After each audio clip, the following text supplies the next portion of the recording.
आज मैं आपको त्रिपद गुणनखंड के बारे में पढ़ाऊंगा।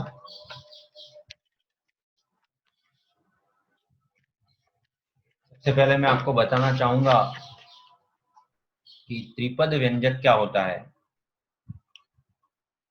तो ऐसा व्यंजक जिसमें 3 पद हो उसे त्रिपद व्यंजक कहा जाता है। जैसे x की घात 2 माइनस 7x प्लस 12 या x की घात 2 प्लस 7x प्लस 12, ये त्रिपद व्यंजक है। परंतु यदि कोई ये कहे कि 3x प्लस 2x प्लस 7 ये त्रिपद है या नहीं है, तो यह त्रिपद नहीं है, क्योंकि 3x प्लस 2x जुड़ करके 5x बन जाते हैं और यह हो गया 5x प्लस 7 और यह द्विपद है। इसी तरह से 3x plus 2x plus 4x, तो ये हो गए 9x, तो ये एक पद है।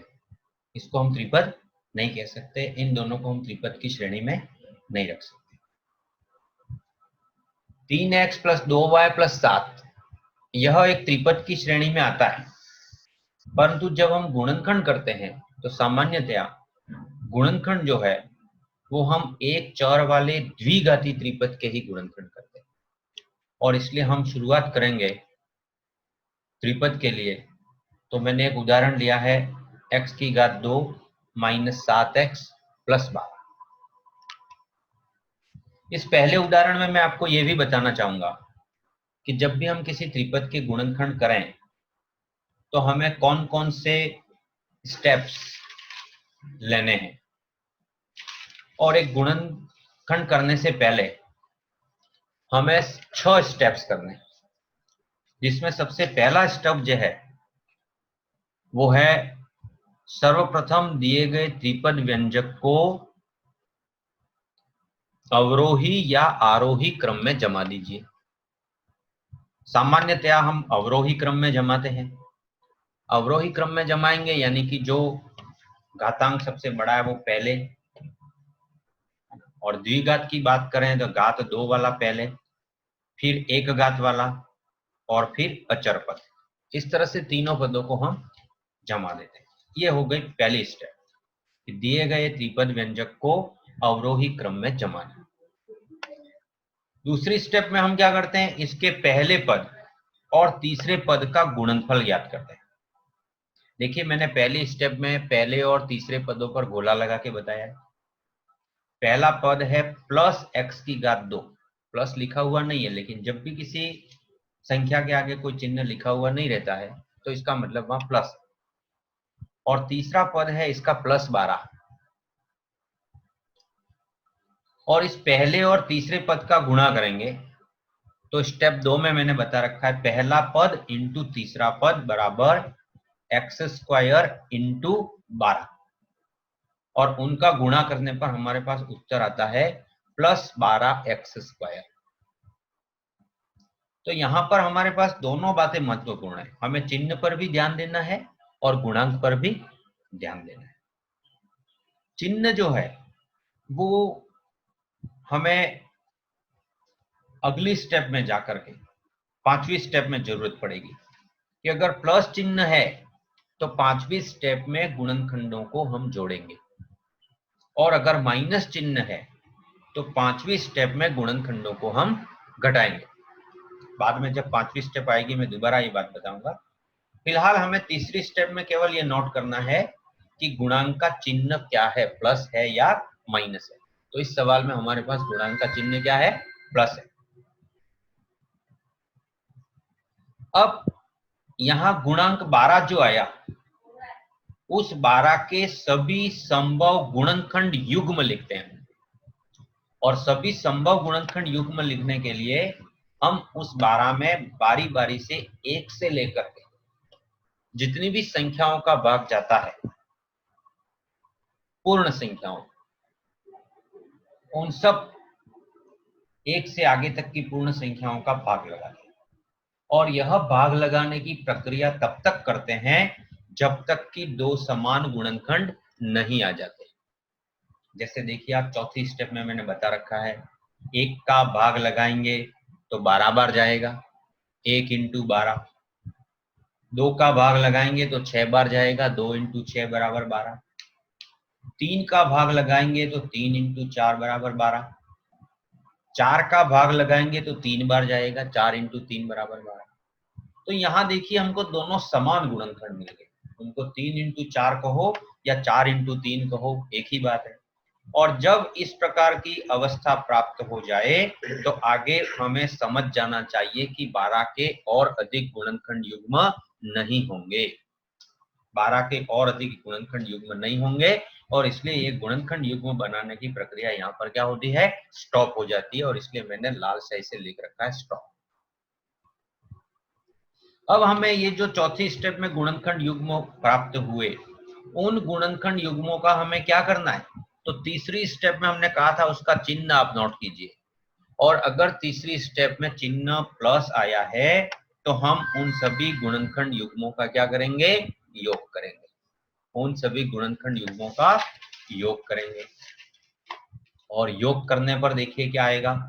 पहला गुणनखंड था 1 इंटू 12 और इसलिए 1 और 12 को जोड़ा तो 13 आया। 2 और 6 को जोड़ा दूसरे युग्म से तो 8 आया।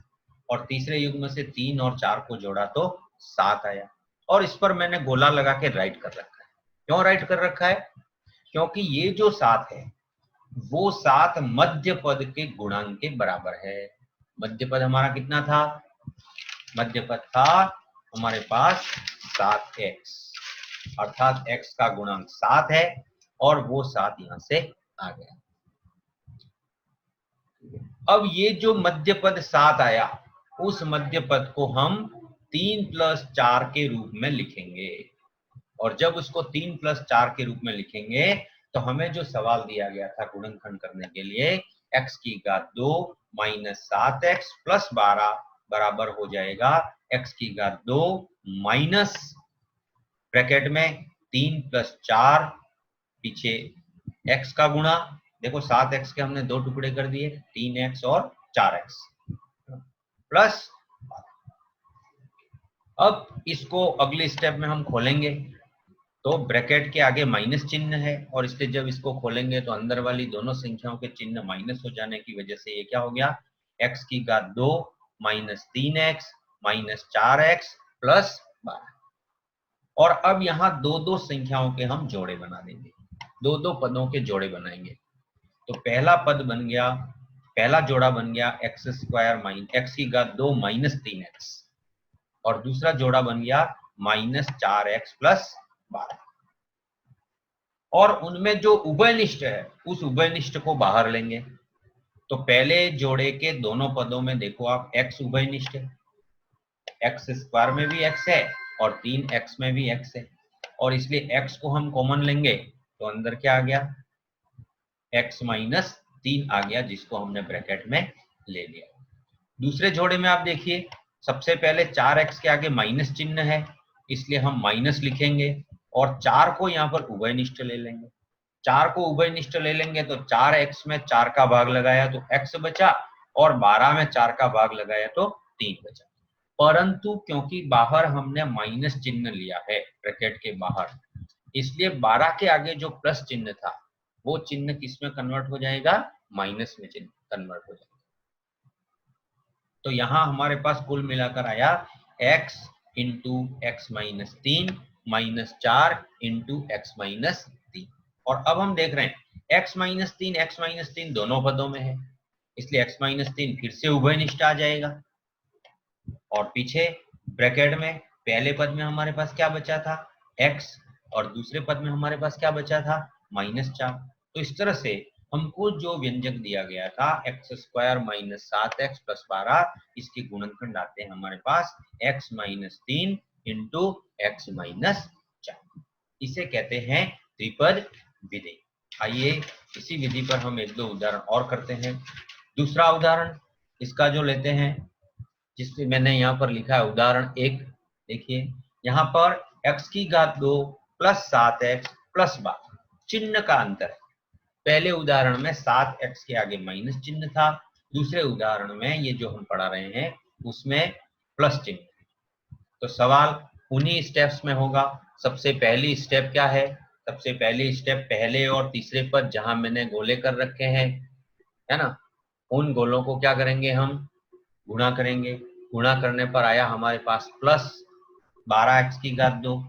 अब 12 के गुणनखंड युग्मों का क्या करना है, योग करना है, क्योंकि आगे चिन्ह क्या है, प्लस, और इसीलिए मैंने तीर से बता रखा है कि प्लस चिन्ह हो तो हमें क्या करना है, योग करना है।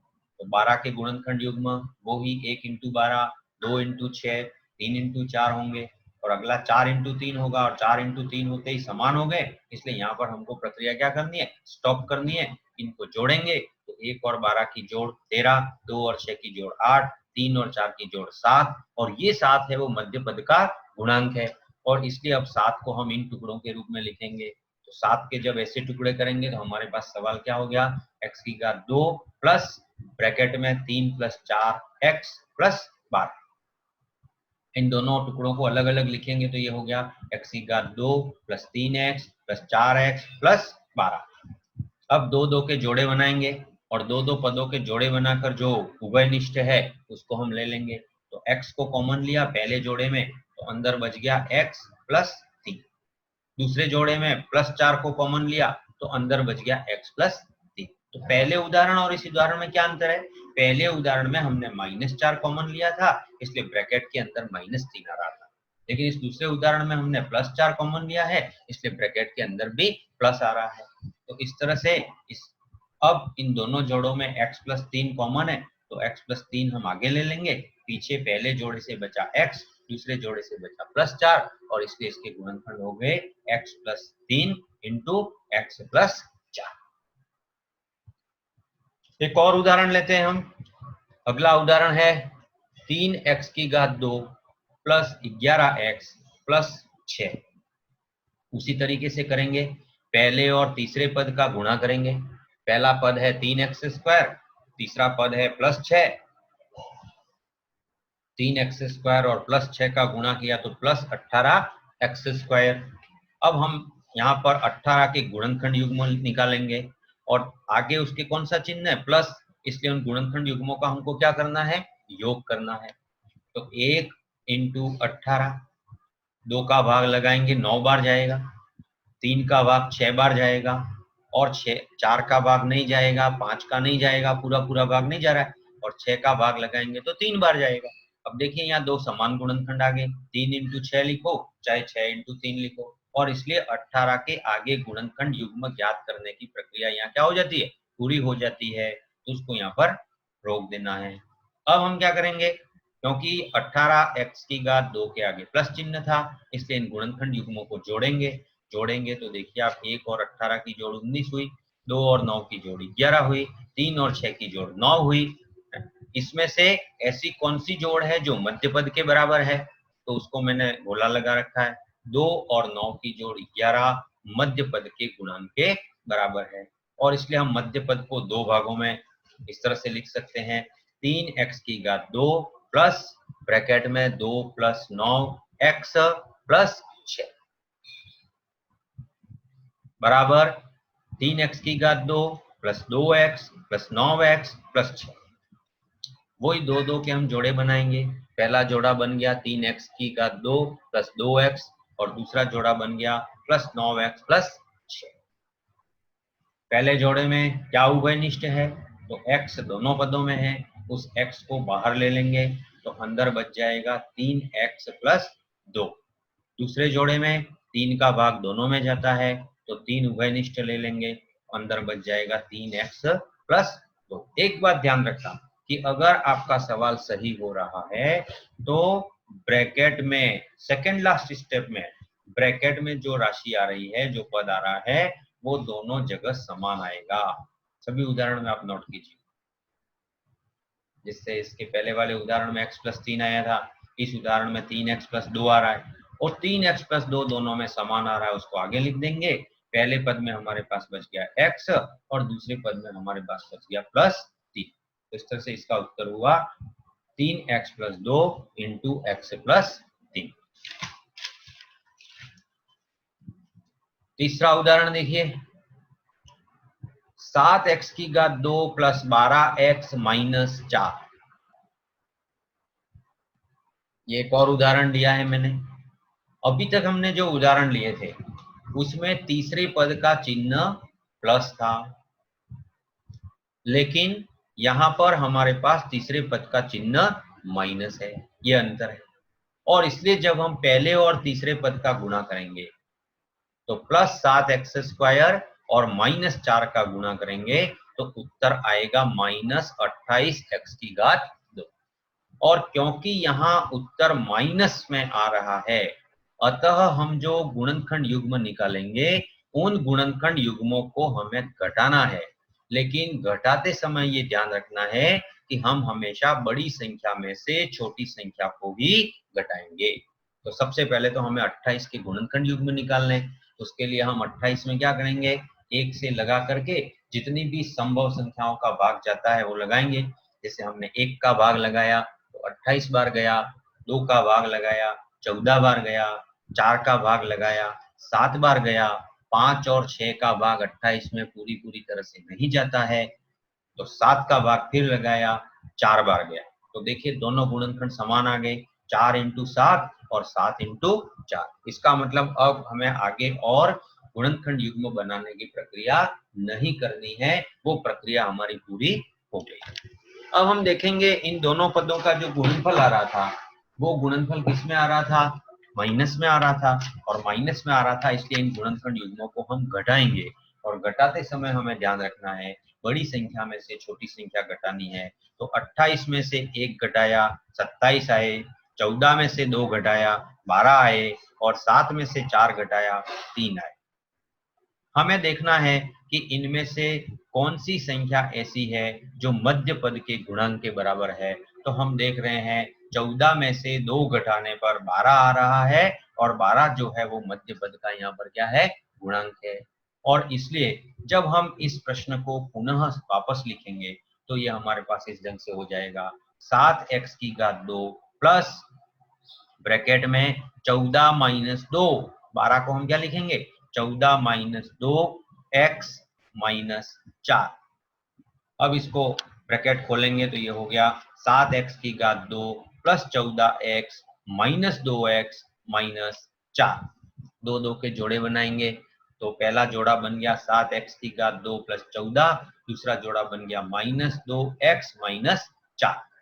पहले जोड़े में आप देखिए उभयनिष्ठ संख्या क्या है, 7x है, 7x बाहर ले लेंगे तो अंदर क्या बचेगा, 7x² में से 7x ले लिया तो अंदर x बचा, और 7x का भाग 14x में लगाया तो 2 बार गया, और इस तरह से ब्रैकेट के अंदर आएगा x + 2। दूसरे जोड़े में आप देखिए दोनों में 2 का भाग जाता है, और दोनों में 2 का भाग जाता है इसलिए 2 हम कॉमन लेंगे। लेकिन तीसरे पद का चिन्ह माइनस है इसलिए यहाँ हमें 2 के आगे लिखना पड़ेगा -2। उभयनिष्ठ में हम लिखेंगे -2। तो ब्रैकेट के अंदर तो आ जाएगा 2x में से 2 निकल गया तो ब्रैकेट के अंदर आया x, 2x में 2 का भाग लगाया तो x बचा। लेकिन जब -4 में -2 का भाग लगाएंगे तो प्लस का 2 आएगा, और इसलिए यहाँ भी ब्रैकेट के अंदर आएगा x + 2। फिर से हमें ध्यान देना है कि ब्रैकेट के अंदर दोनों जगह उभयनिष्ठ लेने के पश्चात शेष जो लिख रहे हैं हम वो दोनों ब्रैकेट में समान आएगा, तो ही हमारा सवाल सही हो रहा है, इस बात का हम ध्यान रखेंगे।